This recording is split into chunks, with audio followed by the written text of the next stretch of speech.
y amar al prójimo está resumiendo más de 630 mandamientos que tenía la ley.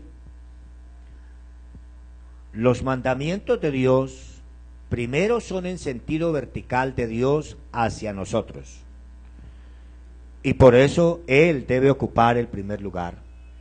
El mandamiento dice amar a Dios sobre todas las cosas. Es una relación en sentido vertical, de Dios hacia nosotros y de nosotros hacia Dios. De Dios hacia nosotros es un mandamiento: amarás al Señor tu Dios con todo el corazón, con toda tu alma. Es la relación del cristiano con su Dios, con toda tu mente, con todas tus fuerzas, con todo el corazón, con toda la intensidad del alma. Amar a Dios sobre todas las cosas. Y esa fue la respuesta que el Señor le dio cuando le preguntaron cuál es el principal mandamiento. Y no se refería solo a los 10 mandamientos del decálogo de la ley, sino que la ley tenía más de 630 mandamientos que se debían obedecer de una manera vertical. El Señor redujo todos esos mandamientos en 2: amar a Dios y amar al prójimo. Entonces, la relación con Dios es en sentido vertical, y la relación de Dios, el mandamiento para con el prójimo, en sentido horizontal. En la medida que recibimos, así podemos dar. Dice la Biblia que el amor de Dios ha sido derramado en nuestros corazones, porque Dios nos ha amado. Con amor eterno te he amado, por tanto te prolongué mi misericordia. Entonces, además de amar a Dios, ¿cuántos tenemos un aprecio por Dios? ¿Cuántos tenemos un respeto hacia el Señor? ¿Cuántos queremos al Señor? ¿Usted quiere al Dios que creó los cielos y la tierra? ¿Usted quiere al Dios que le dio la vida? ¿Usted quiere a este Dios que nos tiene aquí congregados hoy? ¿Con cuánto? ¿Cómo cuánto? Como le preguntamos a los niños, ¿cómo cuánto me quiere usted? No, que como de aquí al cielo. O cuando le preguntamos a la novia o a la esposa.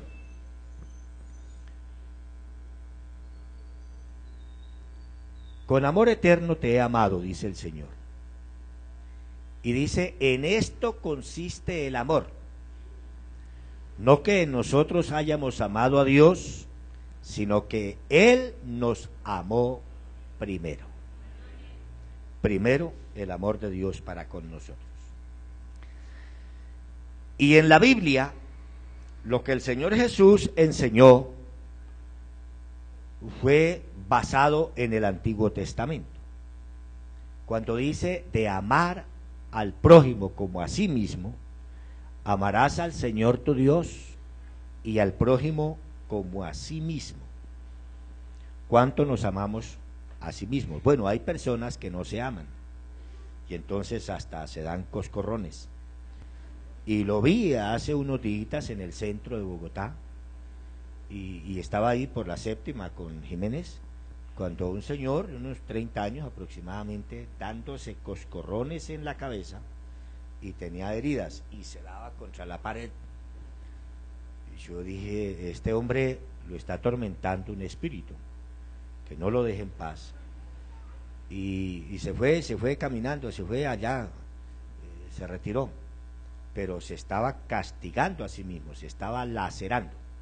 Hay otras personas que no se quieren y se tratan a sí mismo mal. Ah, es que yo soy bruto. Ah, es que sí que soy burro. Ah, es que sí que soy testarudo. Ah, que sí que yo, en fin. Y entonces empiezan a recriminar a sí mismos y eso les baja la autoestima. Nosotros debemos, claro, no tener una autoestima arriba, considerarse superior a los demás, porque la Biblia dice que nadie tenga un concepto mayor que el que debe tener, pero tampoco sentirse subestimado ni sentirse menos, lo contrario. Si tenemos que gozarnos, nos gozamos y nos gloriamos en Dios, porque somos privilegiados con el título más grande que una persona pueda recibir en la tierra, como es ser hijo de Dios, ser hija de Dios. Eso es lo máximo que una persona pueda recibir en la tierra. Entonces el Señor lo que hizo fue recordar lo que decía la ley. Por ejemplo, leamos en Levíticos 19:18. 19:18 de Levíticos dice de amar al prójimo como a sí mismo. No te vengarás ni guardarás rencor a los hijos de tu pueblo, sino que amarás a tu prójimo como a ti mismo.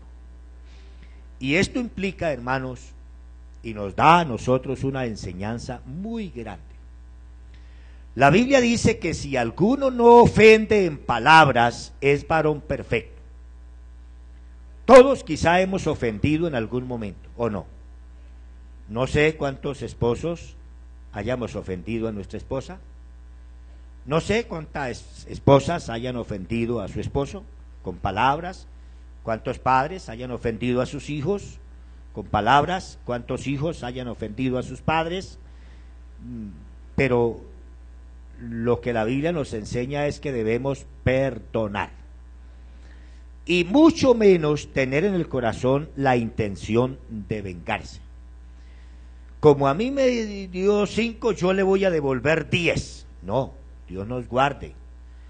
Porque el Señor dice que la venganza es de Él.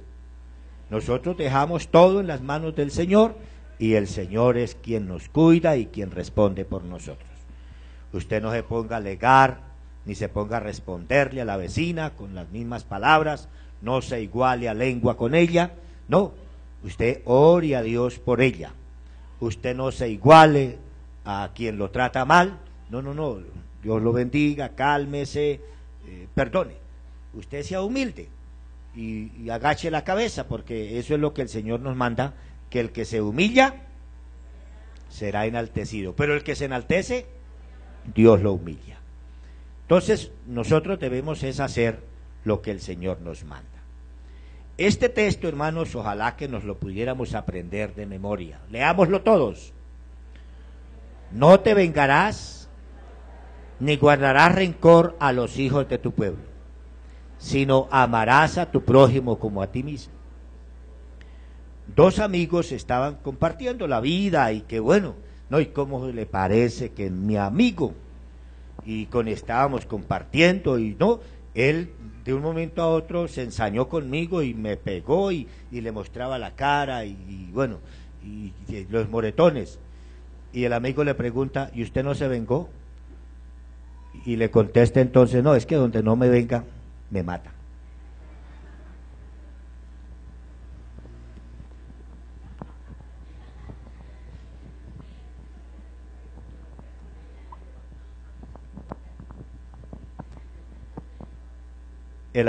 Algunos estaban distraídos y no la cogieron, la repito. Dos amigos estaban contando de su experiencia. No, estaba departiendo con mi mejor amigo y de un momento a otro se ensañó conmigo y me cogió a golpes y mire cómo me volvió la cara, moretones por todas partes. Y el amigo le dice, ¿y usted no se vengó? Dice, no, es que donde no me venga me matan. Entonces la Biblia sí nos dice de que no nos debemos vengar. No te vengarás ni guardarás rencor a los hijos de tu pueblo. Ay, hermano, es que eso es tan difícil. ¿Sabe? Le voy a dar una clave. Si usted se siente ofendido u ofendida por un hermano, por una hermana, por alguien de la familia, por un inconverso, por quien sea, si usted se siente ofendida, hermana, si usted se siente ofendido, ¿sabe qué es lo que debemos hacer? Orar por esa persona. De rodillas, Señor, bendiga. Y en el momento en que usted empieza a orar por esa persona, usted empieza a sentir un alivio en el corazón. Hágalo y usted tendrá la bendición de Dios. Ore, y eso es lo que el Señor nos manda, orar por los enemigos. Amén. No vengarse, sino orar por ellos. Amarás a tu prójimo como a ti mismo. No guardes rencor, porque eso contrista el Espíritu Santo. San Juan 13:34 nos habla el Señor que nosotros nos debemos amar como Él nos ha amado. ¿Será que el Señor nos ha amado? Amén. San Juan 13:34.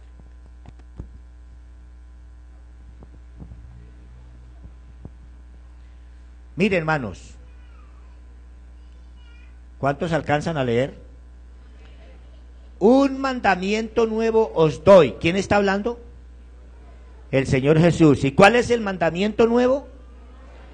Que os améis unos a otros. ¿Cómo? Como yo os he amado, o sea, como el Señor Jesús nos ha amado a nosotros. Que también os améis unos a otros. Nosotros debemos amarnos, debemos respetarnos, debemos orar los unos por los otros, debemos ayudarnos los unos a los otros, debemos llevar las cargas los unos de los otros. Y en San Juan 15:12 también dice que el Señor nos ha amado y que asimismo debemos amarnos los unos a los otros. Este es mi mandamiento. ¿Cuál? ¿Cuál es el mandamiento del Señor? Este es mi mandamiento. Que os améis unos a otros como yo os he amado. Amén. Por eso, hermanos, nosotros debemos, en la oración que hacemos antes del culto y en la mañana y cada que tenemos oportunidad, debemos perdonar las ofensas. Por más dura que haya sido la ofensa, por más que le hayan dicho que es feo, que es esto, que es lo otro, en fin, no debe tener rencor en el corazón, no debe tener ira en el corazón, no se debe enojar, no se deje influenciar por el mismo diablo a que siembre en el corazón enojo, a que siembre en el corazón desamor para con la persona, que hasta llegue al punto de encontrárselo y no lo saluda. Eso es un pecado que está cometiendo delante del Señor. ¿Sabe qué nos dice la Biblia? Mire, en San Mateo capítulo 6, hermano, leamos esta escritura y vamos a tratar de ponerla en práctica en este momento. El versículo 21, ¿qué nos dice? Vea, San Mateo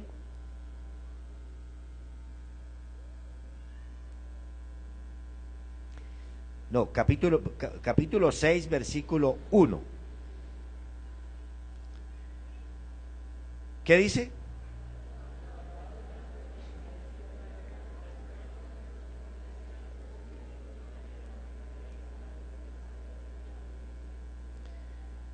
Guardaos de hacer vuestra justicia delante de los hombres, para ser vistos de ellos. De otra manera no tendréis recompensa de vuestro Padre que está en los cielos. Cuando pues des limosna, no hagas tocar trompeta, como hacen los hipócritas en las sinagogas y en las calles, para ser vistos o alabados de los hombres. De cierto os digo que ¿qué? Que ya tienen su recompensa. Mas cuando ores, no sepa tu izquierda lo que hace tu derecha, para que sea tu limosna en secreto, y tu Padre que ve en lo secreto te recompensará en público. Amén. Hermanos, nosotros debemos hacer las cosas como el Señor nos manda, como el Señor nos enseña, como el Señor quiere que en verdad nosotros las hagamos. Porque lo primero que debemos hacer es tener en cuenta que lo que hagamos lo hacemos para Dios, no para hallar el favor de los hombres, para hallar el favor de Dios, primero que todo, porque Él es quien nos ha dado la vida, Él es quien nos ha dado todo y quien nos ha sustentado hasta el día de hoy. Por tanto, si traes tu ofrenda al altar y te acuerdas que tiene algo con tu hermano, un momentico, deja la ofrenda, y ve, reconcíliate con tu hermano, y luego sí ven y presenta la ofrenda. Si hay algo que impide, hermanos, la comunión con Dios, es las cosas que se guardan en el corazón de enojo y que no se han sacado, que no se han perdonado. El Señor nos dice en la oración del Padre Nuestro: perdona nuestras ofensas como nosotros perdonamos a los que nos ofenden. Eso quiere decir que si nosotros no perdonamos, Dios tampoco nos perdona. Porque si no perdonáis a los hombres sus ofensas, tampoco vuestro Padre Celestial perdonará vuestras ofensas. Lo primero entonces, tener amor en el corazón y ser capaz de perdonar las ofensas. Pensemos por un momento cómo ha sido la comunión en la casa, cómo ha sido la comunión en el trabajo, cómo ha sido la comunión con los que nos rodean, con quienes tratamos, cómo es esa comunión. Y entonces, ese amor a Dios y ese amor al prójimo tiene una manifestación de amor. Ese amor se tiene que ver consolidado, ese amor se tiene que hacer una realidad. Ese amor de Dios es para nosotros ponerlo en práctica. Los novios, por ejemplo, además de decirse te quiero, te amo, tan lindo, tan linda, tan,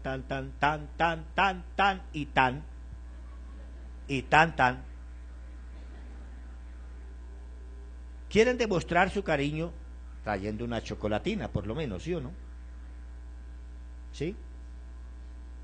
Mire, le traje este detallito, este llaverito. Mire, le traje esta carterita. Mire, le traje este relojito. Mire, le traje, bueno, lo que sea. Porque es una manifestación de cariño. Y uno lo entrega con amor. Y es con amor. Y se va a olvidar de que de pronto está pendiente si lo usa, si no lo usa, o en fin. Pero es una manifestación de cariño. Una manera de nosotros manifestar el cariño que tenemos al prójimo es que el Señor nos manda que debemos trabajar. Bueno, el trabajo es un mandamiento de Dios.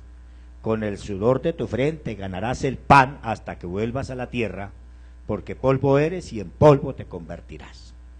Por eso, a quienes no les gusta trabajar, deben ocuparse en algún trabajo.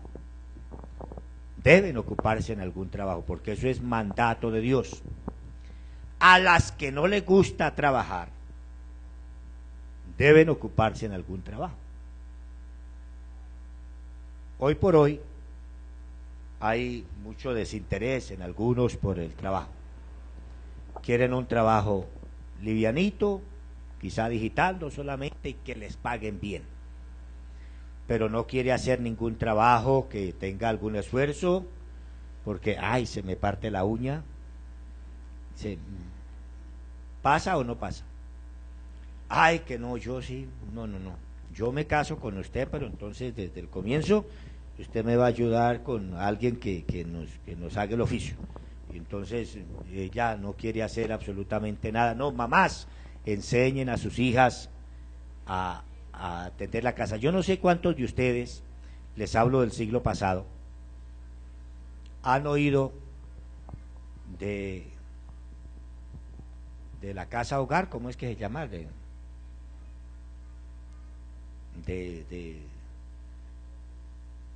Como de una escuela que hacían las muchachas algunas ocasiones, como la escuela hogar o algo así, se me pasa ahora el nombre, donde les enseñaban varias cosas, varias recetas de la cocina, donde les enseñaban varios métodos para planchar, donde les enseñaban cómo se siembra el cilantro, cómo se hace una huerta, cómo se hacen cositas que se pueden hacer ahí en el solar, cómo se siembra la cebolla, y cositas así por el estilo. Cosas sencillas, pero que corresponden a una mujer hacendosa. Amén, que aunque no tenga un trabajo fuera, trabaja en la casa, como dice la Escritura, el elogio de la mujer virtuosa de Proverbios 31, trabaja con sus manos, hila, cose y demás, para ayudar a sus hijos. Entonces, el trabajo es un mandato del Señor. Un mandato, y además es una bendición, porque es el medio por el cual Dios suple nuestras necesidades. Cuando hay una persona que tiene un buen trabajo, bien remunerado, va a tener la manera de suplir las necesidades en la casa. Cuando alguien no tiene trabajo se preocupa, no tengo trabajo, y el trabajo le representa una remuneración, le representa una entrada económica, y dicen, no, una bendición de Dios el trabajo. Amén. Entonces el Señor nos manda a trabajar, y quiero que pensemos en el trabajo, que además de ser para suplir las necesidades personales, dice la Biblia que es para compartir con el que padece necesidad. Leamos en Efesios capítulo 4, verso 28. Vamos a leerlo todos, porque esto es importante. No es solamente que esto para mí, y esto otro para mí, y esto para mí, si sobra algo para mí también. No, sino que es para compartir con el que padece necesidad. ¿Qué dice aquí? El que hurtaba, no hurte más, sino trabaje, haciendo con sus manos lo que es bueno, para que tenga que compartir con el que padece necesidad. Amén. Bueno, quiero explicar también aquí de paso que hay algunos que se han acostumbrado a no trabajar, y entonces están acostumbrados es a solo pedir. Pide y pide, y bueno. Pero la idea es que podamos trabajar para compartir con el que tiene una necesidad. ¿Alguna vez usted ha compartido de lo que usted tiene en el bolsillo para el almuerzo de alguien que sabe que no tiene? ¿Alguna vez usted le ha pagado el pasaje para ir a hacer algo? ¿Alguna vez usted, cuando ha tenido la bendición económica de un buen trabajo, de la prima o de algo, que dice, no, gracias a Dios, usted se ha acordado de los necesitados? De ir al supermercado especialmente y hacer un mercadito, y en el mercadito echar arroz y echar aceite, pero también echar un pollito y echar unas fruticas y echar una canastica de huevos y echar algo que sea bendición en verdad para alguien que esté necesitado. Y usted lo ha hecho tal vez sin decirle nada a nadie, y mire, hermano, esto es una bendición de Dios para usted. Y dice la Biblia, tu Padre que ve en lo secreto, ¿qué? Te recompensará en público. Quiero que leamos, hermanos, 4 grupos a quienes en el Antiguo Testamento el pueblo que había salido de Egipto y estaban ahora en la tierra que fluye leche y miel, 4 grupos sociales a los que debía tener en cuenta quien tenía la bendición económica. 4 grupos sociales. Y los vamos a mirar entonces en Deuteronomios 26, 12. Todo el capítulo 26 habla de las primicias, los diezmos, las ofrendas y lo que se da para Dios. Pero en este versículo aquí vamos a identificar 4 grupos que debía tener en cuenta. Ayúdenme a leer, por favor. Cuando acabes de diezmar,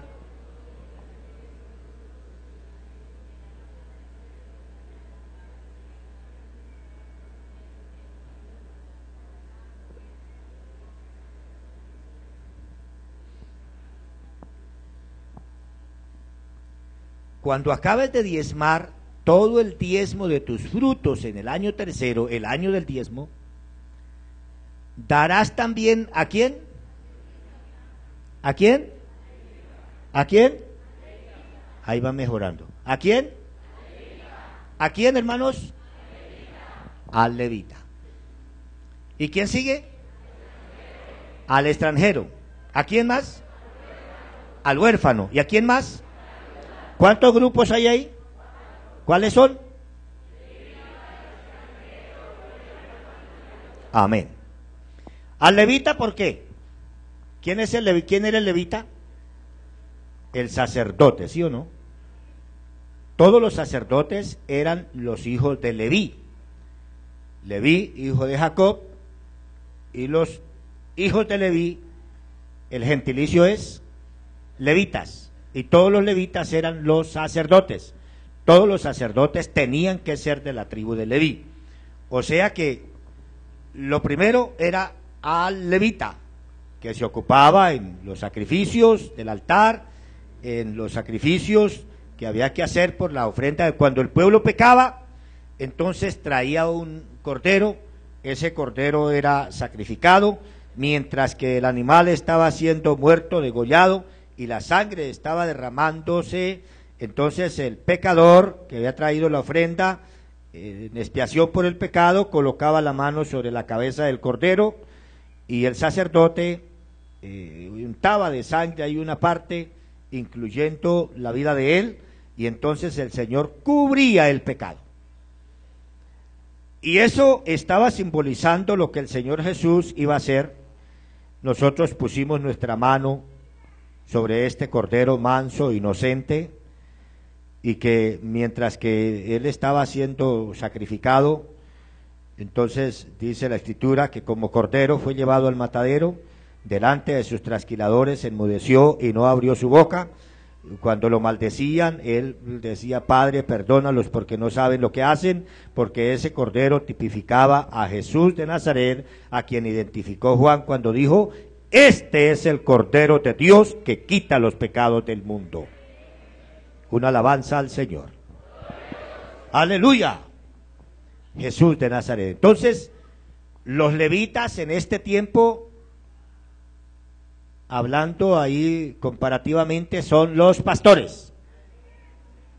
Amén. Que están ocupados en el servicio al Señor, en la oración intercesora por el pueblo, en indicar al pueblo el camino, en llamar a alguien de pronto: ¿qué ha pasado con esto? ¿Qué ha pasado con lo otro? No haga eso, haga esto, corrija esto. ¿Qué ha pasado? Ha sido reincidente en esto y demás. Y entonces es el trabajo, en este caso, del levita, del pastor. Amén.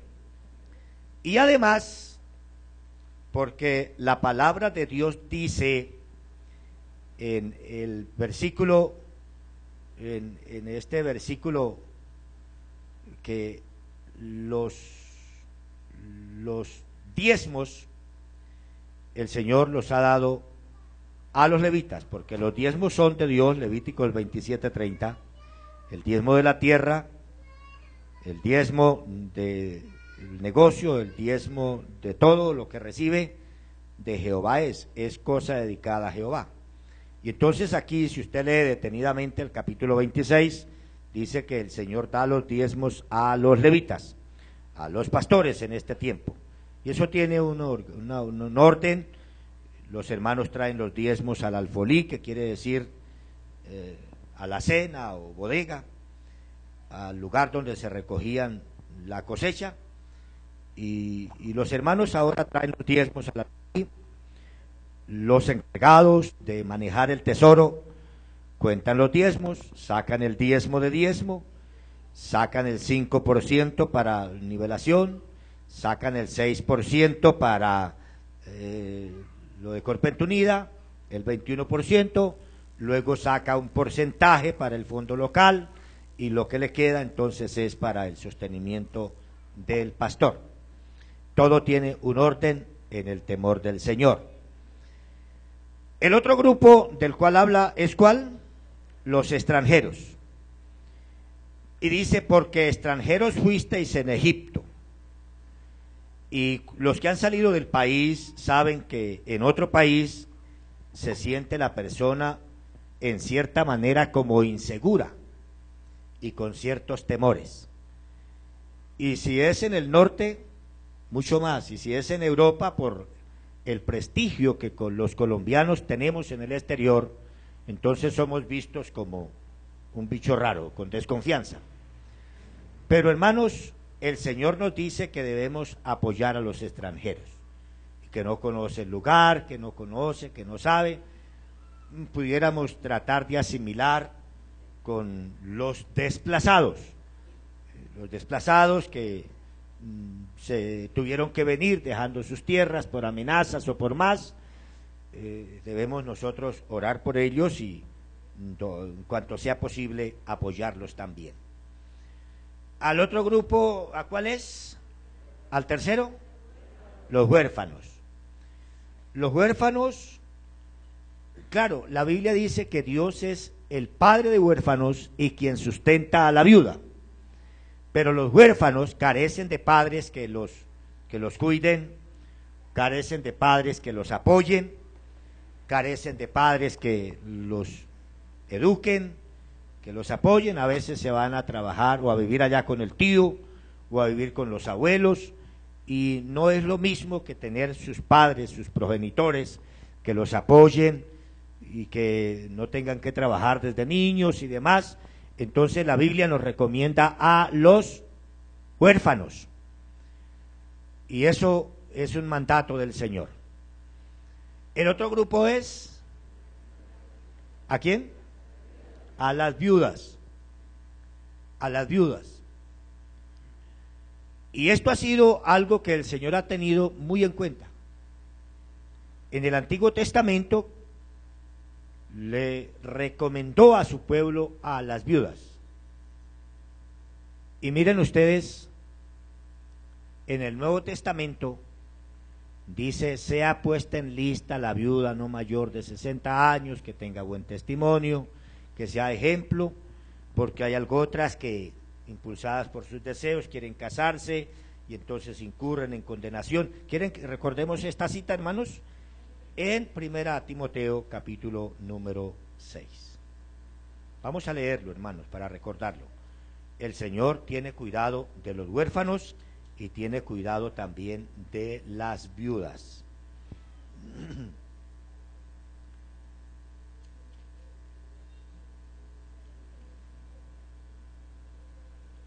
Primera Timoteo capítulo 5.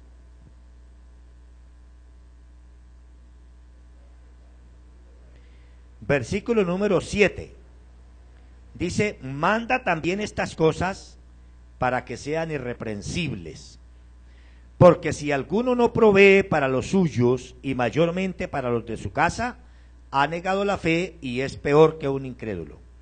Sea puesta en la lista solo la viuda no menor de 60 años, que haya sido esposa de un solo marido, que tenga testimonio de buenas obras, si ha criado hijos, si ha practicado la hospitalidad, si ha lavado los pies de los santos, si ha socorrido a los afligidos, si ha practicado toda buena obra.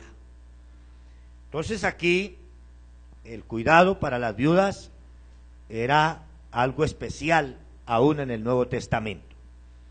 ¿Cuántos recuerdan la discusión que se presentó en los primeros cristianos en el capítulo 6 del libro de los Hechos? ¿Qué fue lo que se presentó? ¿Recuerdan, hermanos? ¿Recuerdan que en la iglesia primitiva hubo una discusión cuando escogieron a los 7 diáconos? ¿Cuántos recuerdan? Levanten la mano los que recuerdan y nos explica, a ver. Bueno, dice la Escritura: en aquellos días, ¿en cuáles días? En los días de la iglesia primitiva, ahí está la manifestación del Espíritu Santo en el capítulo 2 de los Hechos, la sanidad del cojo en el capítulo 3, la persecución que comenzó a los discípulos en el capítulo 4, la muerte de Ananías y Zafira por mentirosos y no trajeron los diezmos cuando Pedro les preguntó: ¿vendisteis en tanto la heredad? Sí, en tanto. Ya se habían puesto de acuerdo y mintieron. En el capítulo número 6, bueno, y por la mentira cayeron muertos. Pero en el capítulo 6 dice: en aquellos días, como creciera el número de los discípulos, hubo ¿qué? Habladurías, murmuración de los griegos. ¿Contra quiénes? contra los hebreos. ¿Y cuál era la murmuración o cuáles eran las habladurías? Que las viudas de aquellos, ¿de quiénes? ¿De los griegos o de los hebreos? ¿Cuáles estaban siendo descuidadas? ¿Las viudas de quién? ¿De los griegos? ¿Quiénes murmuraron? Los griegos. ¿Y por qué murmuraron? Hubo murmuración de los griegos contra los hebreos. ¿De que las viudas de quiénes? De los griegos, que estaban empezando a murmurar. Aquí, como se predica entre los judíos, los prosélitos judíos, los griegos están siendo desatendidos y demás. ¿Quiénes? Las viudas de aquellos. Las viudas. Piense si fueron las hebreas que estaban siendo descuidadas o las griegas, pero entonces, ¿quiénes? Las viudas. Las viudas de aquellos eran desatendidas en la distribución diaria. Entonces los 12 convocaron a la multitud de los discípulos y dijeron: no es justo que nosotros dejemos la palabra de Dios para servir a las mesas. Buscad, hermanos, de entre vosotros de buen testimonio, varones de buen testimonio, llenos del Espíritu Santo y de sabiduría, a quienes encarguemos de este trabajo. Y nosotros, los discípulos, perseveraremos en la oración y en el ministerio de la palabra. La prioridad de los pastores es la oración y el ministerio de la palabra. Y los otros se encargan de algunas labores que son necesarias en la iglesia del Señor. Para eso están los departamentos. Claro, todo trabajo debe ser presidido con la anuencia del pastor.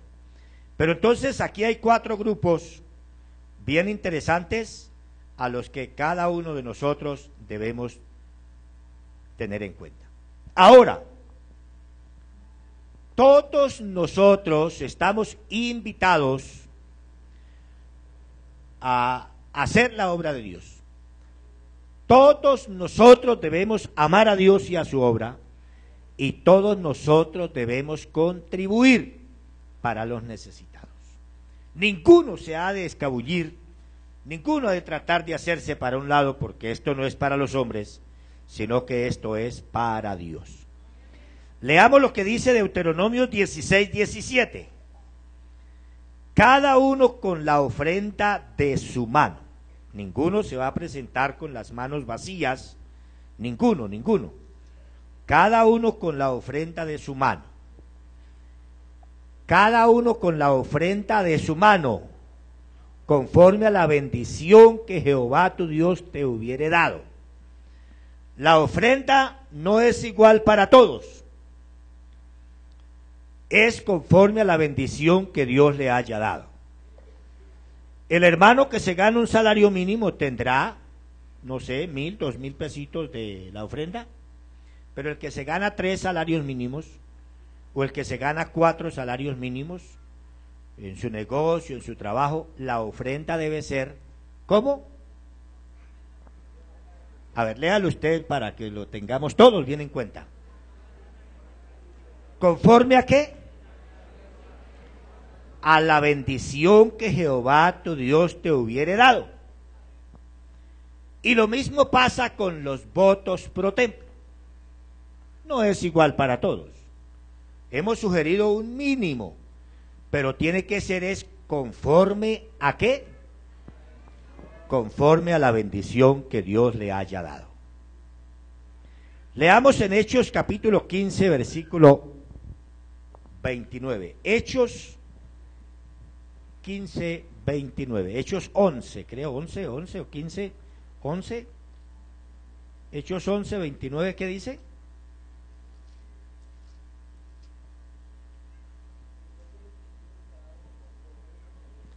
Entonces los discípulos, ¿qué hicieron? ¿Todos iguales? ¿La ofrenda que ellos hicieron fue igual de todos? ¿Cómo fue la ofrenda según este versículo? Entonces los discípulos, cada uno conforme a lo que tenía, determinaron enviar socorro a los hermanos que estaban en Judea. Entonces uno ve en la Biblia que es conforme a la bendición de Dios. leamos en la primera carta a los Corintios, antes de terminar, el capítulo 16. Vamos a leer en la primera carta a los Corintios 16, 2. ¿Qué dice aquí? Cada primer día de la semana. ¿Cuándo es el primer día de la semana? ¿El sábado o el domingo? El domingo. El domingo es el primer día de la semana. El séptimo día es el sábado. ¿Qué dice ahí? Cada primer día de la semana, cada uno de vosotros ponga aparte algo según haya prosperado. Según haya prosperado esta semana, así debe ser la ofrenda hoy. Cada primer día de la semana, cada uno de vosotros ponga aparte algo según haya prosperado, guardándolo, para que cuando yo llegue no se recojan entonces ofrendas. Pero la idea principal es que, ¿qué? Conforme haya prosperado. ¿Cuántos damos gloria a Dios? Uno en la Biblia encuentra que los que han tenido mayor solvencia han contribuido más, aunque el Señor miró con agrado la ofrenda de la viuda, aún que era poca, porque ante todo el Señor mira es el corazón. El corazón. San Lucas 8. Habían unas mujeres allí, y gracias a Dios uno ve en la iglesia las mujeres más generosas que los hombres, en sentido general. Claro, hay hombres muy generosos, desde luego, pero las mujeres son más generosas. Hay hombres muy generosos, pero las mujeres son más generosas, en sentido general. Claro, hay algunas también que quizá, pero son más los hombres que quizá no hacen su voto y demás. ¿Qué dice aquí, hermanos?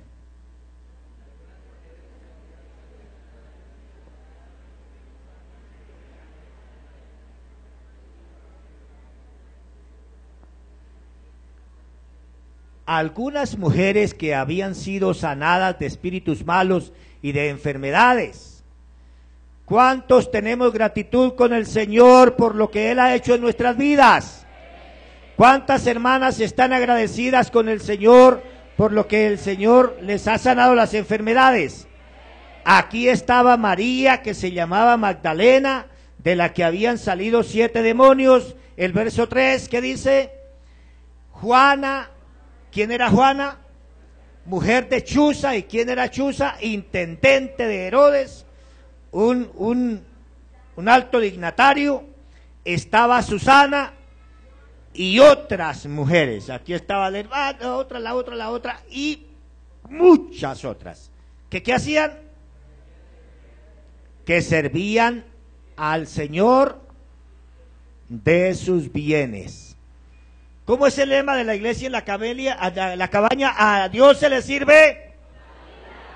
¿Qué más? ¿Y qué más? Amén. Honra a Jehová con tus bienes. Amén. Qué bonito, hermanos, qué bonito eso. Mire, la idea de la ofrenda y que el Señor en su sabiduría ha establecido conforme Dios haya prosperado, es que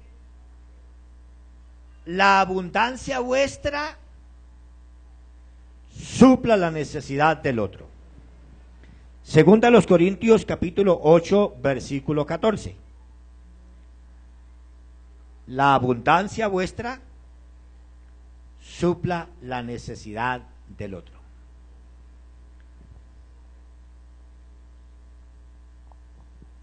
El versículo anterior, el 13, dice: porque no digo esto para que haya para otros holgura y para vosotros escasez. El 14, sino para que en este tiempo, con igualdad, la abundancia vuestra supla la escasez de ellos. para que también la abundancia de ellos supla la necesidad vuestra, para que haya ¿qué? Igualdad.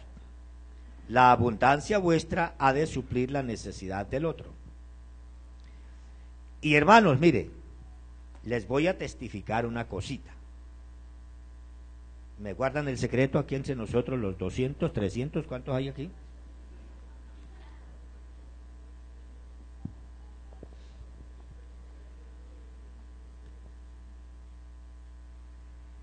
Y es que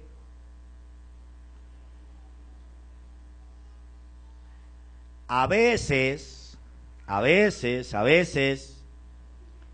los que más tienen son los que menos dan, dijeron por ahí.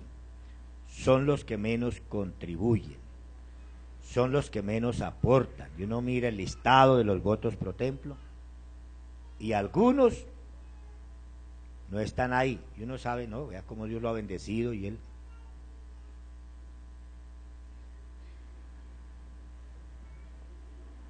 ¿Qué quiere decir eso?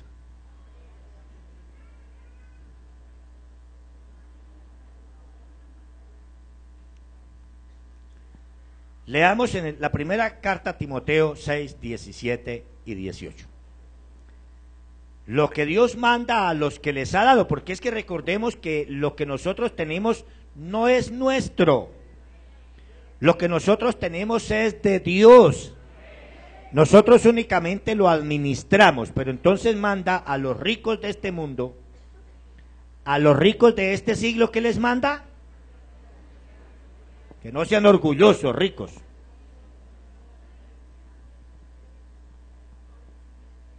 A ver, leámoslos todos a la vez. A los ricos de este siglo manda que ¿qué? Que no sean orgullosos. ¿Ni qué? Ni pongan la esperanza en las riquezas, las cuales ¿qué?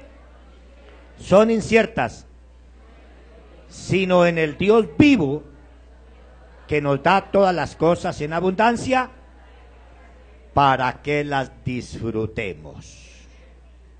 ¿Y el otro? ¿Qué le manda a los ricos? ¿Qué le manda a los ricos? Porque está diciendo a los ricos de este mundo que hagan bien, que sean ricos en buenas obras, que sean ¿qué? ¿Y qué más?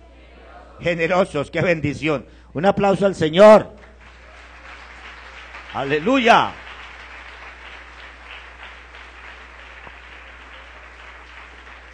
Santo es tu nombre.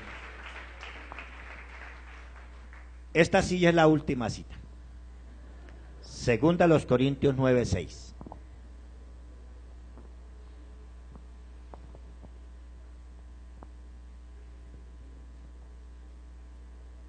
¿Qué es lo que dice la palabra de Dios?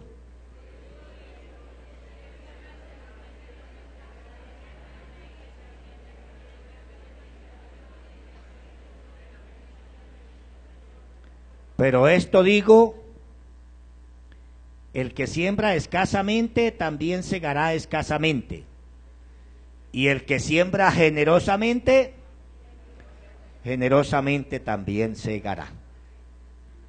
Yo he ilustrado esto varias veces con la siembra de un grano de maíz. Un grano de maíz se siembra y sale una caña de maíz, ¿cierto? Y en una mata de maíz, ¿cuántos granitos generalmente echan en el hueco? 3, 2, 3, algunas 4, bueno, en fin. Pero hablemos de un solo grano de maíz, sale una caña de maíz. Y en esa caña de maíz, ¿cuántas mazorcas pueden producir? 2, 3, 2, 3. Y yo he visto cañas de maíz con 4 mazorcas de un grano. Ahora, ¿cuántos granos tiene una mazorca? ¿Cuántos? ¿50? ¿Más? ¿80? ¿Cuántos granos tiene una mazorca? Más o menos. ¿60, 80, 100? Bueno, tarea para cuando se come una mazorca asada, acuérdese. ¿Cuántos granos tiene una mazorca? Y de un solo granito, si tiene 80 granos y tiene 3 mazorcas, 8 por 3, 24. ¿A cómo produce el Señor entonces al tanto por ciento? Ahí se la dejo. Entonces, el que siembra generosamente, también segará generosamente. Y para sembrar generosamente, lo dejo con el hermano Pablo.